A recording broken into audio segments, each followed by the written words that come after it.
Ya Allah, ya Hayu, ya Qayyum, ya Qawiyyu, ya Matin. Saya matikan senternya. Setelah saya matikan senternya, saya tutup mata. Saya buka mata. Saya senter ke depan. Dep. Ternyata di depan sudah ada yang menunggu kami.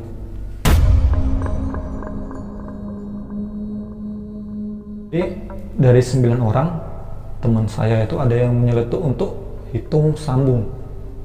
Seperti 1, 2, 3. Langsung saya stopkan, nggak usah ngitung kayak gitu. Karena takutnya nanti tiba-tiba ada yang nyaut kan bayar kan. Ya, jadi biar tak hitung aja. 9 orang. 1, 2, 3, 4, 5, 6, 7, 8, 9. Udah pas 9. Tapi saya lupa. Oh iya. Belum ngitung diri saya. Seharusnya 8. Seharusnya 8 kan?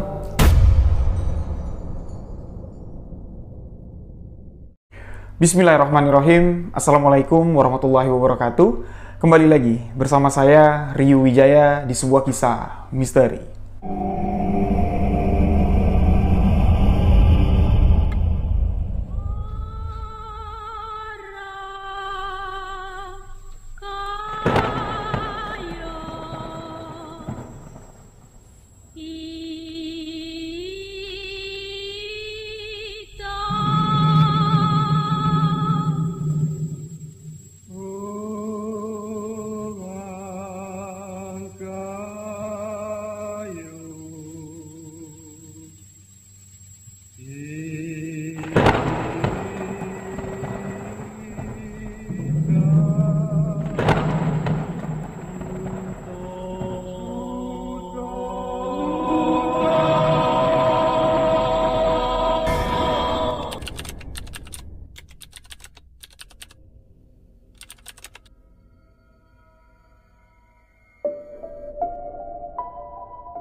Di video sebuah kisah misteri kali ini, kita kembali ke segmen Sahabat Misteri. Yang mana di segmen Sahabat Misteri, kita kedatangan seorang narasumber yang akan langsung menceritakan pengalaman misteri yang beliau alami. Kali ini, di hadapan saya sudah ada seorang narasumber, sahabat misteri yang berasal dari Jambi, tepatnya dari daerah Rimbo Bujang. Beliau ingin membagikan satu pengalaman yang menurut saya sangat mengerikan dan ini pertama kalinya di channel Ryu Wijaya menceritakan kisah pendakian gunung. Mana nih sahabat-sahabat yang banyak request, "Bang, cerita pendakian, cerita pendakian." Di video kali ini, request sahabat-sahabat alhamdulillah dapat terpenuhi karena sahabat misteri yang berasal dari Rimbo Bujang ini pernah mengalami kejadian misteri ketika beliau dan kawan-kawan naik ke Danau Gunung Tujuh yang ada di Kerinci, yang mana mitos yang ada di Danau Gunung Tujuh ini memang cukup banyak, cukup mengerikan, dan kejadian yang dialami oleh sahabat misteri kita kali ini menurut saya adalah kejadian yang hampir membuat mereka gagal pulang ke rumah. Jadi, bagaimana kisah misteri pendakian di Danau Gunung Tujuh? Simak hanya di sebuah kisah misteri.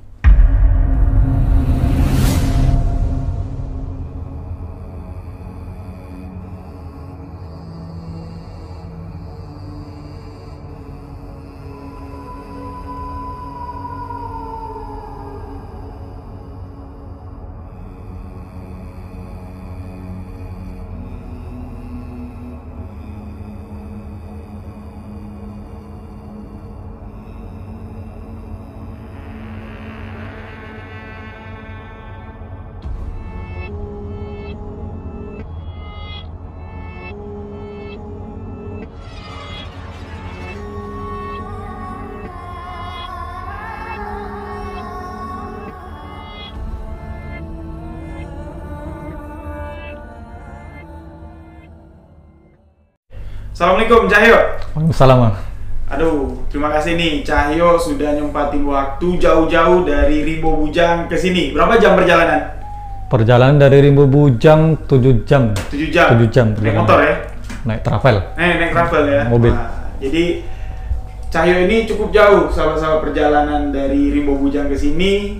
Sengaja beliau ingin membagikan pengalaman misteri yang dialami. Jadi nggak perlu panjang lebar lagi karena saya juga penasaran banget nih tentang cerita yang akan dibagikan Cahyo. Tadi sudah sedikit diceritakan lah, tapi belum lengkap. Nah, Kita minta aja sekarang Cahyo menceritakan langsung kepada sahabat-sahabat pengalaman misteri naik Gunung Danau 7 ya. Danau Gunung 7. Danau Gunung 7 yang ada di Kerinci, Jambi. Silakan. Baik, sebelumnya Assalamualaikum warahmatullahi wabarakatuh. Baik, saya di sini akan menceritakan pengalaman pendakian saya bersama dengan teman-teman saya ke Danau Gunung 7. Dimana sebelumnya pendakian ini kami rencanakan untuk merayakan setelah kami selesai melaksanakan tugas akhir kami di perkuliahan, itu sidang skripsi, dan saya bersama teman-teman saya satu geng di kampus memutuskan untuk liburan dengan tujuan utama yaitu Danau Gunung 7. Jadi perjalanan dari Jambi ke Kabupaten Kerinci itu sebanyak 11 orang termasuk saya, dibagi menjadi 3 perjalanan yang berbeda. Mobil pertama pagi hari, mobil kedua saya dan rombongan saya itu setelah Ba'da Isya jam 8, dan mobil yang terakhir jam 10 malam. Tepatnya pada bulan Februari, akhir Februari tahun 2021. Wah, baru berarti ya? Masih hangat. Masih hangat ya? Perjalanan kami mulai dan kami sampai di Kabupaten Kerinci itu Jumat pagi, subuh. Kami di Kerinci bertempat tinggal di salah satu sahabat saya yang bernama Azan. Jadi dia kebetulan memang asli orang Kerinci, dan kami semua menuju ke rumah Azan untuk tinggal di sana beberapa hari. Dimana sebelum kami melakukan perjalanan ke Danau Gunung 7, tepat di hari Jumat itu, terlebih dahulu kami melakukan perjalanan ke air terjun Pendung, masih di daerah Kerinci. Tepat di hari Jumat, saat orang ibadah sholat Jumat, kami masuk ke hutan menuju ke air terjun Pendung. Perjalanan semua berjalan lancar, Bang, ketika itu.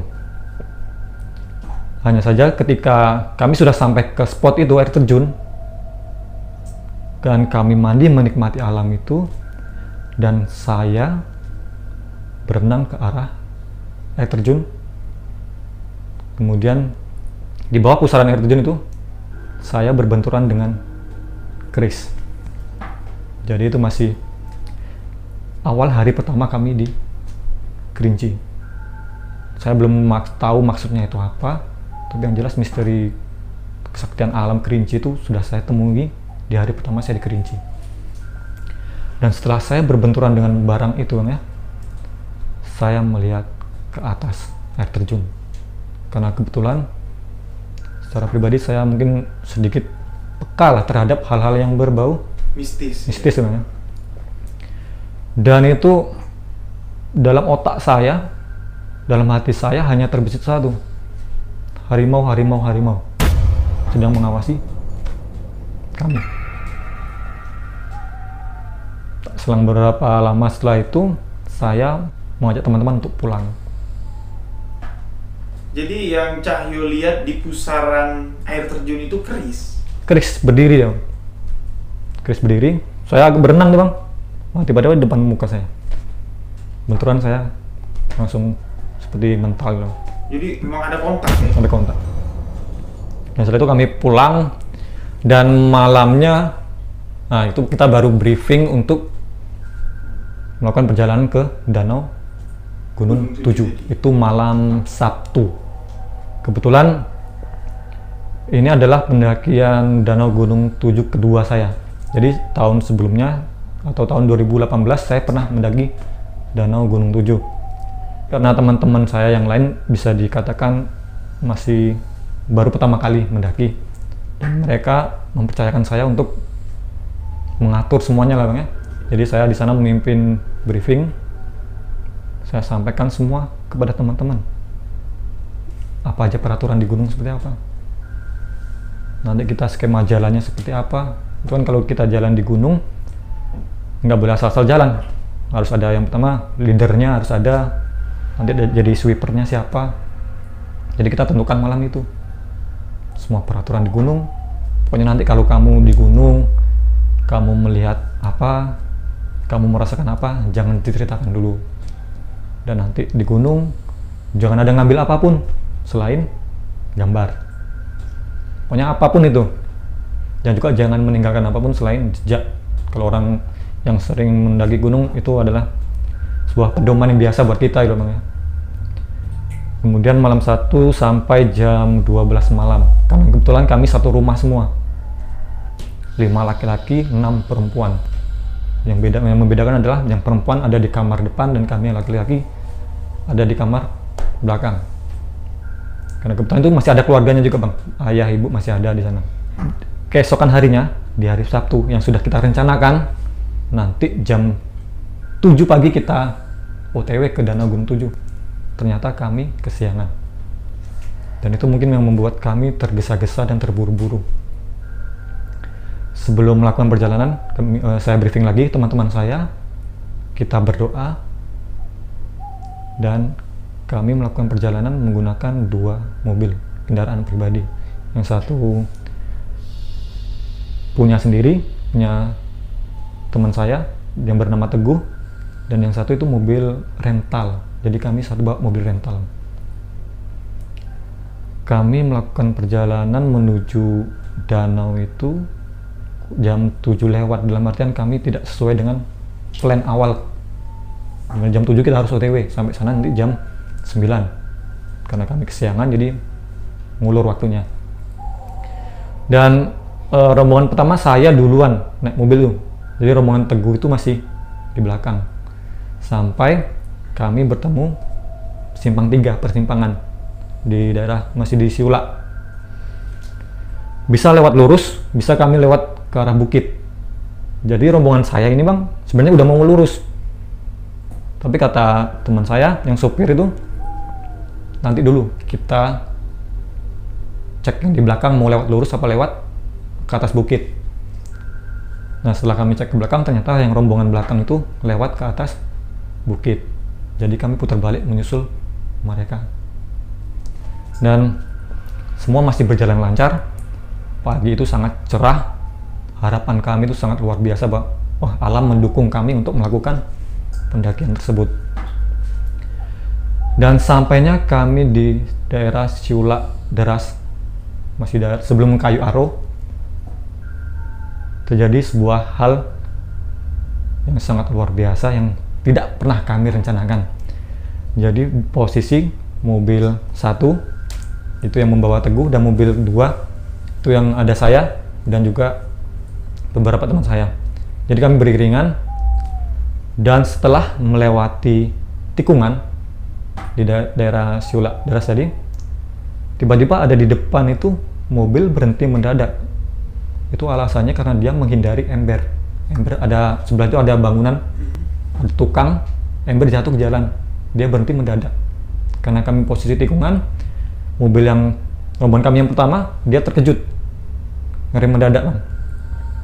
Dan kami yang di belakang tidak sempat menghindari. Di rombongan saya mobilnya itu bagian depan hancur, bumper depan hancur. Dan alhamdulillahnya tidak ada luka berat yang kami alami, hanya mobil saja yang hancur. Karena masih ada untungnya dari kecelakaan itu.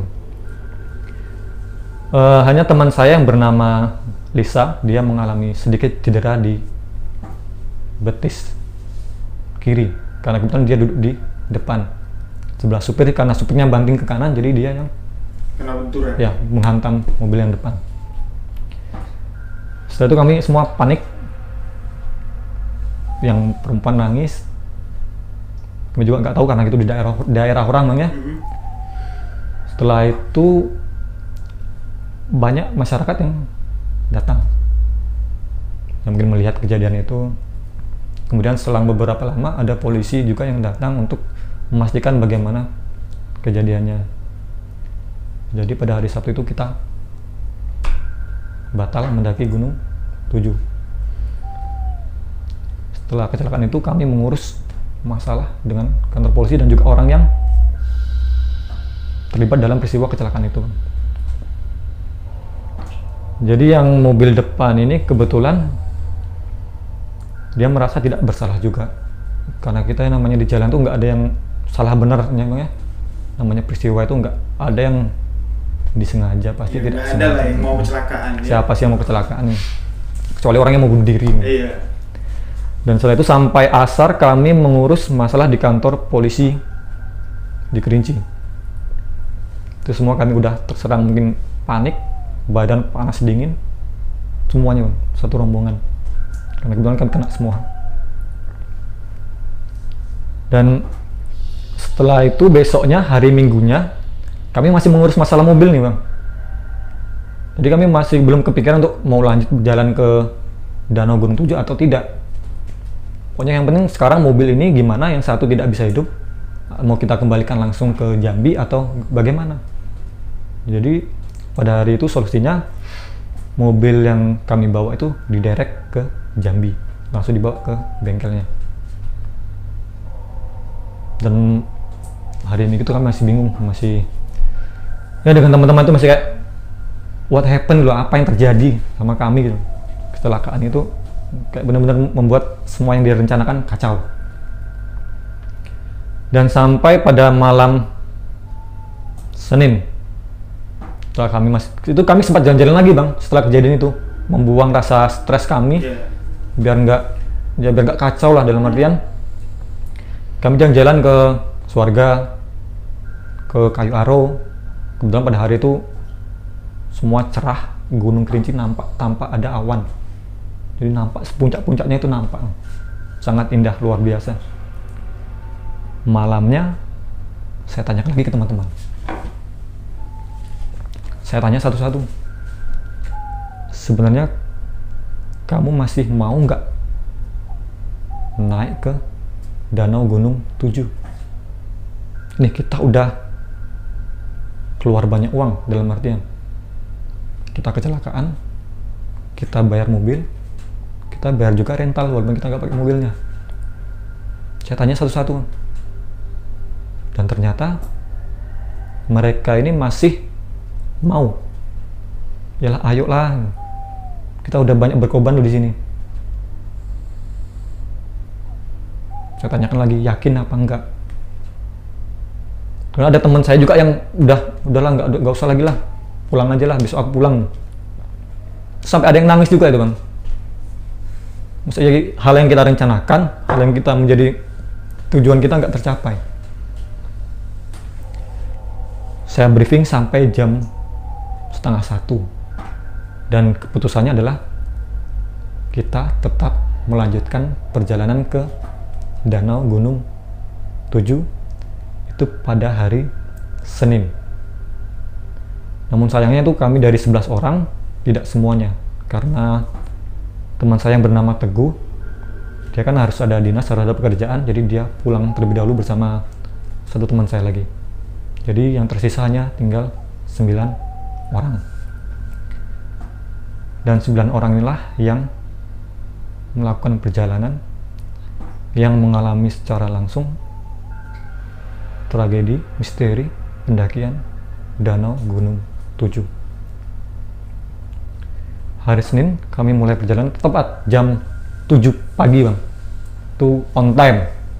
Jadi malamnya itu 12:30 saya briefing, pokoknya kita jam 7 pagi harus sudah di jalan, harus sudah OTW.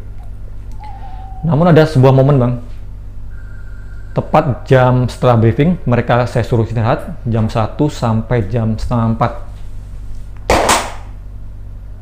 Saya ada yang datang kepada saya,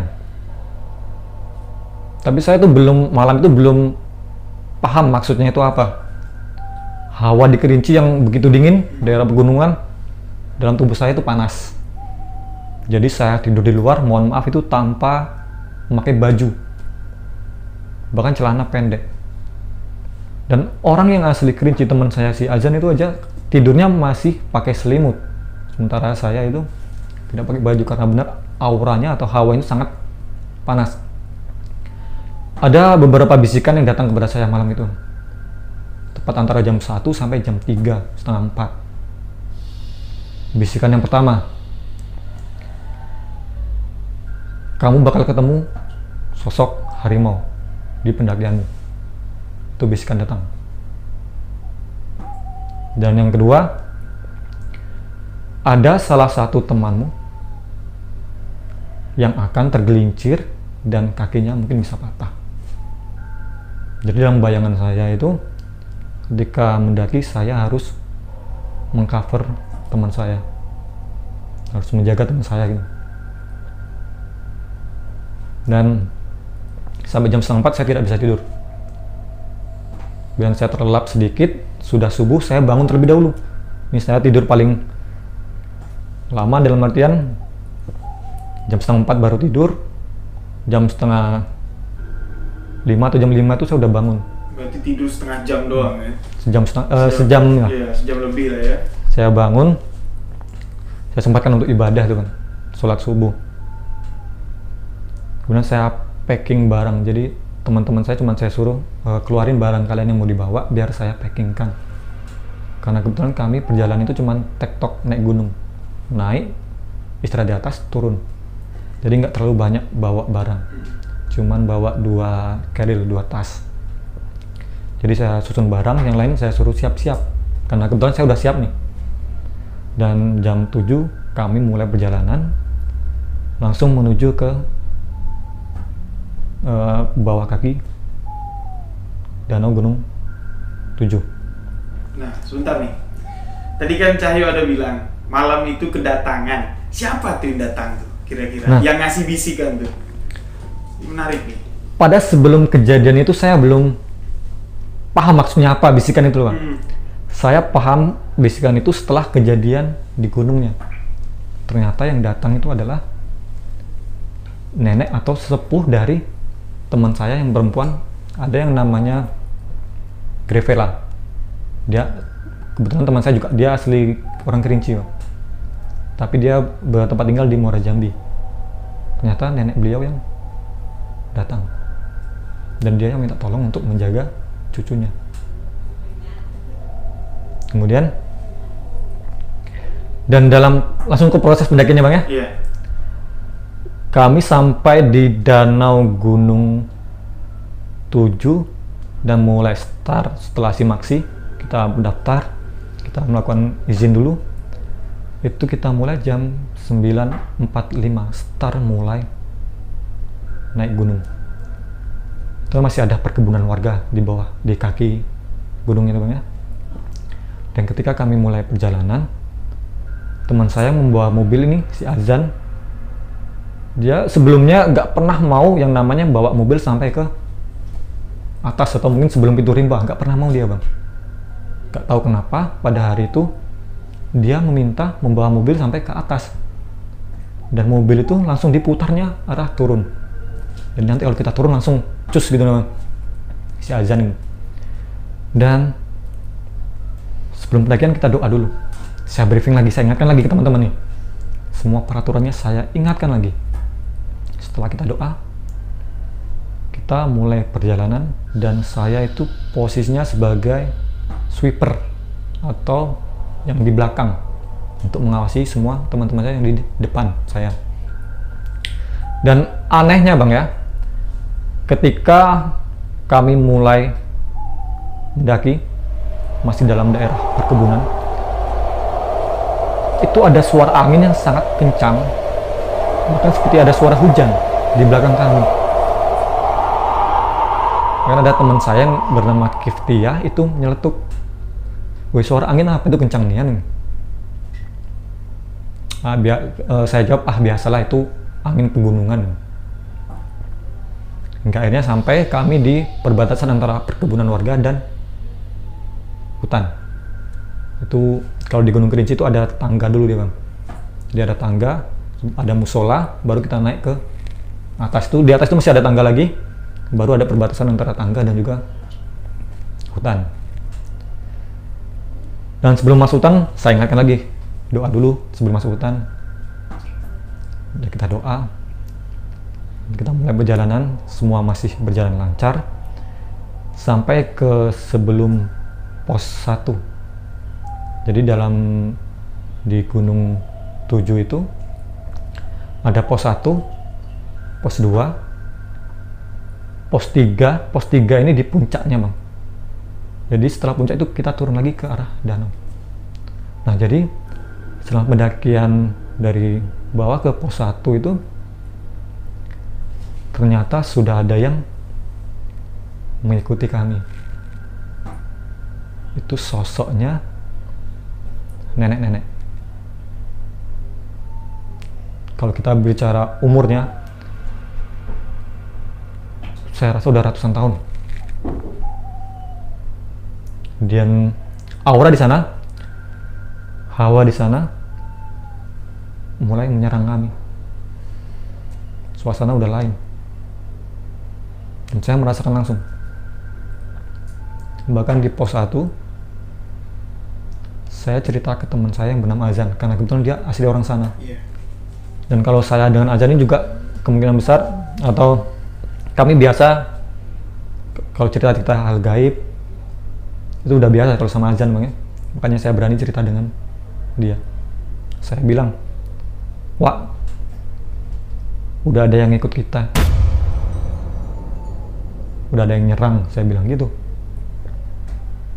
Saya udah pusing tuh, mual, karena saya melihat tuh sosoknya sangat tua, nenek-nenek. Terlihat jelas ya? Di belakang ikut ya bang. Sebenarnya saya kan posisinya di belakang. Karena kalau kita berjalan, mesti kan kalau ada orang jalan di belakang kita ada suaranya. Bayangan juga mungkin ada. Saya merasakan itu. Ternyata ada. Nggak, ini saya mencoba untuk tidak memperdulikan hal tersebut, untuk menjaga mental saya dan juga mental teman-teman saya yang lain. Dan saya melanjutkan perjalanan menuju pos 2, pos 3, semuanya masih aman.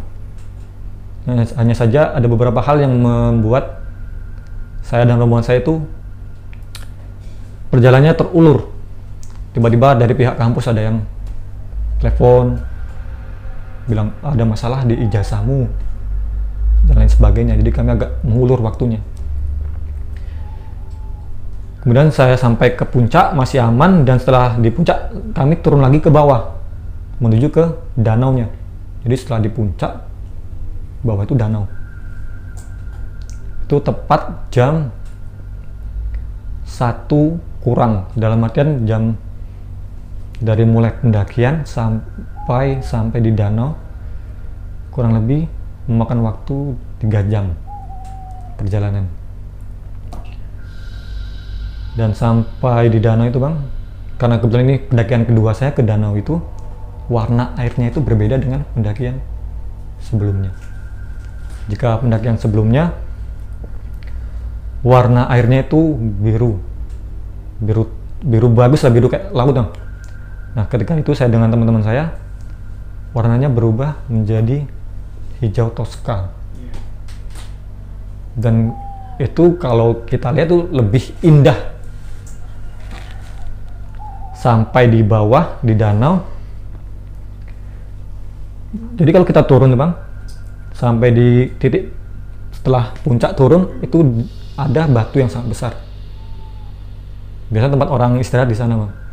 Namun teman saya ini minta kalau kita agak melipir ke kiri, mau mandi atau mau ngecek di sebelah sana. Jadi kami jalan lagi agak 15 menit. Dan di sana kami mendirikan tenda.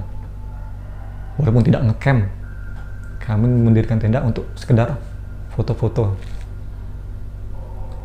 Dan teman-teman saya meminta, mandi nggak nih ke danau? Minta saya untuk tolong cek di sebelah sana tempatnya bagus nggak untuk mandi. Dan saya mengecek sendirian bang. Posisi saya masih pakai celana panjang, handphone masih di kantong, dompet masih di kantong. Saya ngecek, saya jalan ke, ada kayu besar, dia kayunya menuju ke danau. Dan ketika saya lewat kayu itu, saya terpleset dan hampir saya masuk ke danau tersebut. Basah sampai ke sini, sampai paha. Dan di situ firasat saya sudah tidak baik.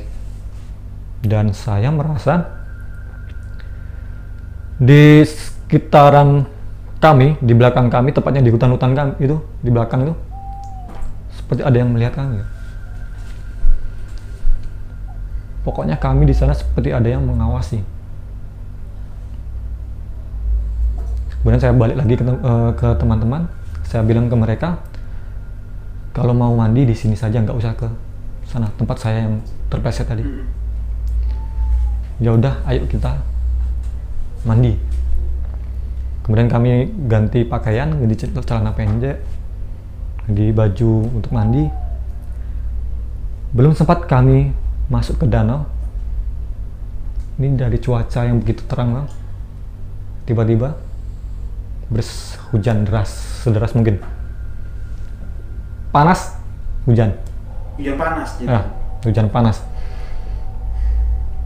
Dalam hati saya, ini maksudnya apa? Apakah kami tidak boleh mandi? Ataukah kami nggak boleh menikmati danau ini? Kemudian kami mendirikan bivak. Karena kebetulan ada shelter di sana itu berlubang, jadi atapnya berlubang semua. Jadi kalau hujan, otomatis kami kehujanan. Jadi kami mendirikan ya tempat berteduh lah. Jadi semua kami ya kedinginan, hujan, kami masak, makan, bikin mie, nikmatilah. Walaupun hujan kita nikmatilah. Dan sampai jam 3 itu hujan tidak reda.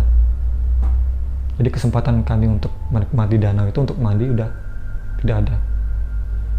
Karena prediksi saya, pokoknya jam 4:30 kita harus mulai start untuk turun lagi. Jadi setelah hujan itu, setelah reda, kami foto-foto lagi, kami menikmati lagi, dan saya packing atau bersih-bersih untuk turun. Posisi masih jam 3:30. Namun dalam proses itu, Bang, ada suatu momen, ada suatu kejadian yang menurut saya, wah ini nggak bisa dibiarkan. Tapi sayangnya saya tidak tahu. Ketika saya melipat tenda, ternyata ada teman saya yang, mohon maaf, buang air kecil menuju arah danau. Jadi langsung kencing danau? Iya. Oh. Jadi danau, dia buang air kecil menuju arah danau. Itu saya tidak tahu tanpa pengawasan saya. Dan mungkin itu adalah kesalahan yang fatal yang mungkin sering pendaki lakukan tanpa mereka sadari.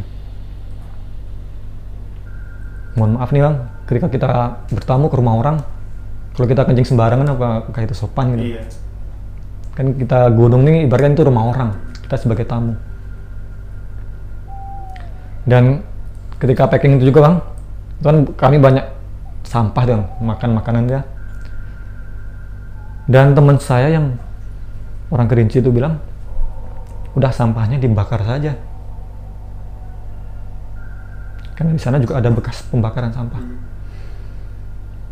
Saya tanya, yakin, Wak? Ini karena menurut saya, karena dia orang Kerinci, oke lah, nggak apa-apa gitu. Jadi saya, ya udah bakar saja. Jadi mungkin itu juga termasuk kesalahan yang kami lakukan, membakar sampah di atas gunung. Setelah kami bakar sampah, kami packing, kami siap untuk turun itu jam 4 lewat, sebelum jam 4:30 itu. Jadi kami posisi dari tempat kami istirahat, kami naik lagi ke pos 3, naik lagi ke atas. Dan sampai di atas itu tepat jam 5. Prediksi saya, turun itu hanya memakan waktu 1,5 jam. Karena biasanya itu secara umum kita turun itu setengah perjalanan kita naik, atau bahkan bisa lebih cepat. Dan pendakian sebelumnya juga saya turun itu jam 4:30, dan maghrib itu udah sampai ke musola bawah. Jadi di bawah itu ada musola. Itu prediksi saya menyesuaikan dengan pendakian sebelumnya waktunya. Jadi 4:30 turun jam 5 sampai ke pos 3. Kami istirahat sebentar.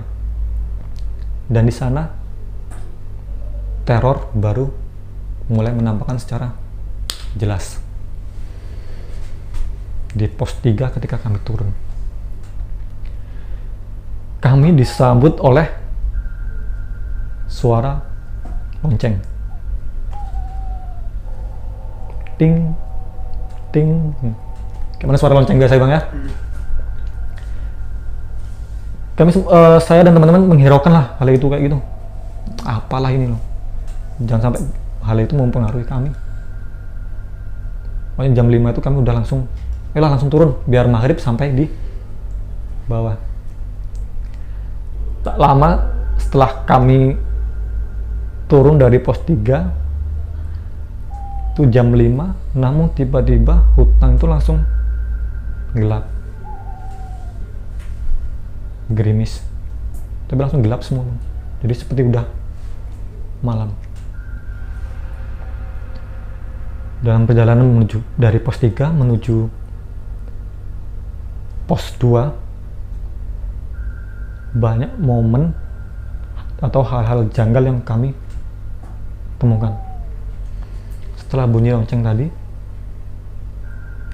mungkin 20 menit setelah itulah Bang, kami mencium, satu rombongan itu mencium bau anyir atau darah segar. Gimana kalau orang kecelakaan keluar darah, itu baunya benar-benar kami cium semua. Bahkan teman saya ada yang nyeletuk, siapa yang kentut weh nah. Itu karena kan tadi waktu naik saya sebagai sweeper, ketika turun saya sebagai leadernya, saya di depan. Saya mencium bau itu dulu, wah ini lain ini baunya. Kemudian di belakang nyeletuk teman saya tuh, bau apa ini? Dia bilang, kamu kentut dah, bilang.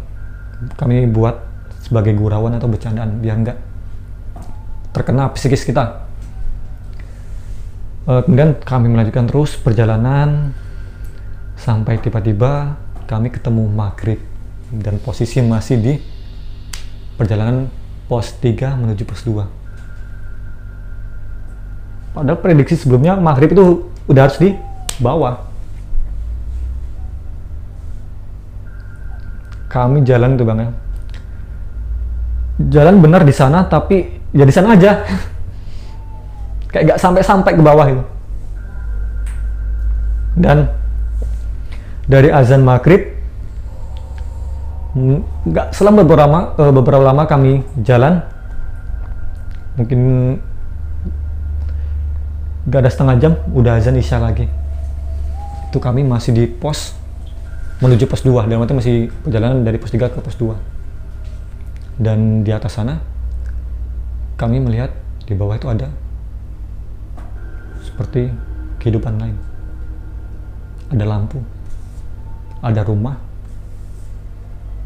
Ini kami lupa kalau kami masih di atas.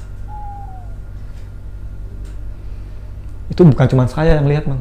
Kalau saya yang lihat, oke lah, mungkin teman saya bisa beropini bahwa saya ini mengada-ngada. Ini teman saya juga bisa melihat itu.